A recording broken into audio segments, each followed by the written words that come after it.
Hello, Sanbonani, Dumelang Molweni. Welcome to Asathi Reviews. My name is Asathi Nzeilu, and in this video, I'll be doing a film review of the movie The Strays. The executive producer is Vincent Cadell. The director is Ned Martello White. The writer is also Ned Martello White. The cinematographer is Adam Scarth. The main characters are Ashley Madekwe as Cheryl, Jordan Myrie as Marvin, and Bucky Bakray as Abigail. I have decided to title the movie The Deadbeat Mother.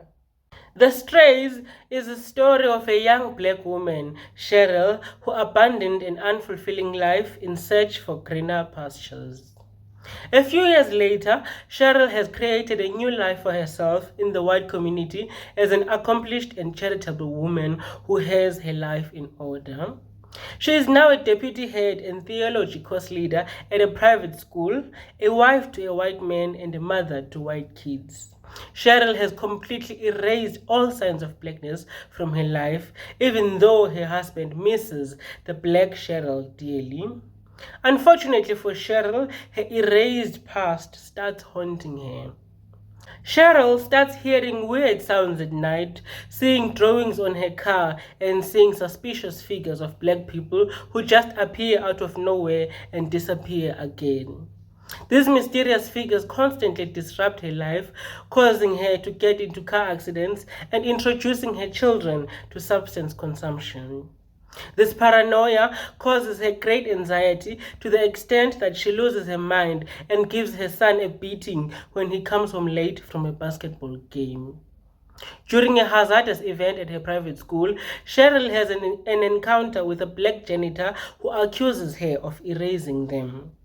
At her charity event, she loses her temper when she sees again the black boy and girl who had been haunting her. It turns out that the boy and girl that have been strategically stalking her are her children, the ones that she had abandoned when she left her black unfulfilling life. The two stray kids, as part of their stalking strategy, start befriending her white kids. The boy, working as a janitor at the school, befriends her white son, whilst the girl, working as a receptionist on her husband's company, befriends her daughter. Ian, the black boy, is such a bad influence on the white son, Sebastian, that he even makes him attack his classmates and tries to turn him into a macho gangster. At the charity event at Cheryl's house, the black kids profess out loud in front of Cheryl's white chosen family that they are Cheryl's kids, whom she had abandoned. Cheryl's white family is angry and demands answers. Cheryl then tells them that the father of those kids was a bad man and she had to run away. She further justifies herself by saying that the men do this all the time. Cheryl meets with Ian and her little sister at a restaurant and apologizes profusely, telling them that she had left them with their aunt. In response, they tell her that their aunt shipped them off to a shelter as soon as she could. Cheryl then gives them money so that they should go off to London and start a new life. Then maybe once they have healed, they might reunite. Cheryl was relieved when they accepted the money and thanked them, not knowing that the worst was yet to come. When it seems as though things have gone back to normal, Ian and her little sister Abby arrive at Cheryl's house in the middle of the night and cause chaos.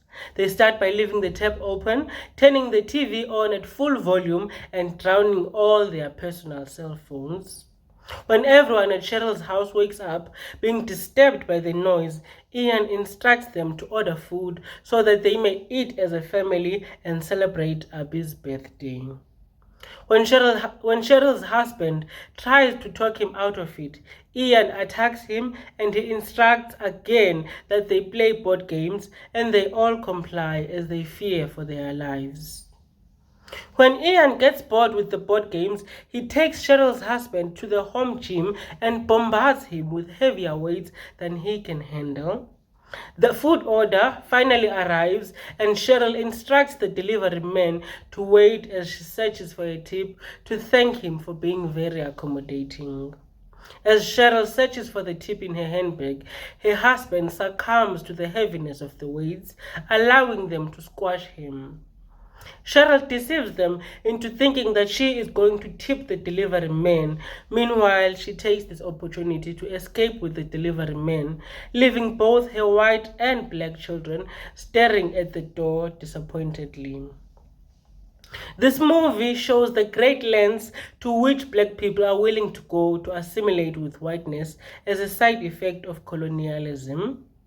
Black people were willing to go to extremes in order to have proximity to the superiority that they assume is possessed by whiteness.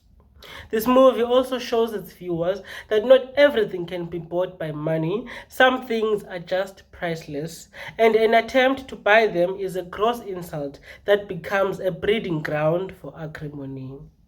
Thank you so much for watching this film review. My name is Asathi, and please do like, subscribe, and comment down below under the hashtag Asathi Reviews.